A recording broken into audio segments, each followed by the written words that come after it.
लोकसभा चुनाव में उत्तर प्रदेश में बीजेपी की हार के बाद समीक्षा बैठकों का दौर जारी है।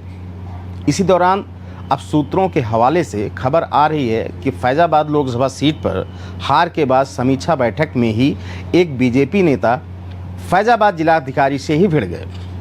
नमस्कार, मेरा नाम विवेक शुक्ला है और आप देखना शुरू कर चुके हैं अनादि टीवी। लोकसभा चुनाव में उत्तर प्रदेश में भारतीय जनता पार्टी की हार की समीक्षा के दौरान मंत्रियों के सामने ही जिलाधिकारी नीतीश कुमार और हनुमानगढ़ी के महंत राजू दास के बीच कथित तौर पर भिड़ंत हो गई। सूत्रों ने दावा किया है कि अयोध्या में बीजेपी की समीक्षा के दौरान देर रात हंगामा और हाई प्रोफाइल झड़प हुई। सूत्रों ने बताया कि योगी सरकार के 2 कैबिनेट मंत्रियों के सामने ही अयोध्या जिलाधिकारी नीतीश कुमार और हनुमानगढ़ी के महंत राजू दास के बीच तीखी नोकझोंक हुई।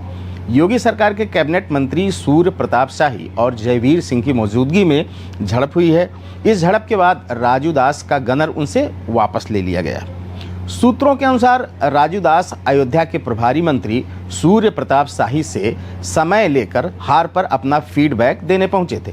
इस दौरान जिलाधिकारी अयोध्या नीतीश कुमार मौके पर मौजूद थे। वह राजू दास के चुनाव दौरान प्रशासन के खिलाफ दिए गए बयानों से बेहद नाराज थे। आपको बता दें कि कुछ समय पहले बीजेपी के चुनाव के बाद नतीजों के बाद राजू दास का एक वीडियो वायरल होता है जिसमें उन्होंने योगी सरकार के कर्मचारियों को खरी खोटी सुनाई थी। उन्होंने कहा था कि लेखपाल से लेके एसपी और डीएम तक सब नाकाबिल हैं और नाकारा हैं। उन्होंने राजू दास के साथ बैठने से इनकार कर दिया और सूत्रों का दावा है कि इसके बाद तीखी झड़प फिर शुरू हुई।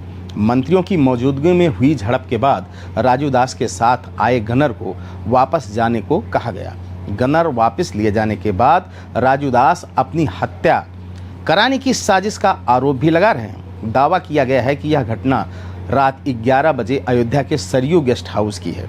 इन सब में दिलचस्प बात यह है कि समीक्षा बैठक के दौरान प्रशासन के असहयोग और अधिकारियों की मनमानी की शिकायत हो रही थी। मंत्रियों की मौजूदगी के चलते जिलाधिकारी सरयू गेस्ट हाउस में उनसे मिलने पहुंचे थे।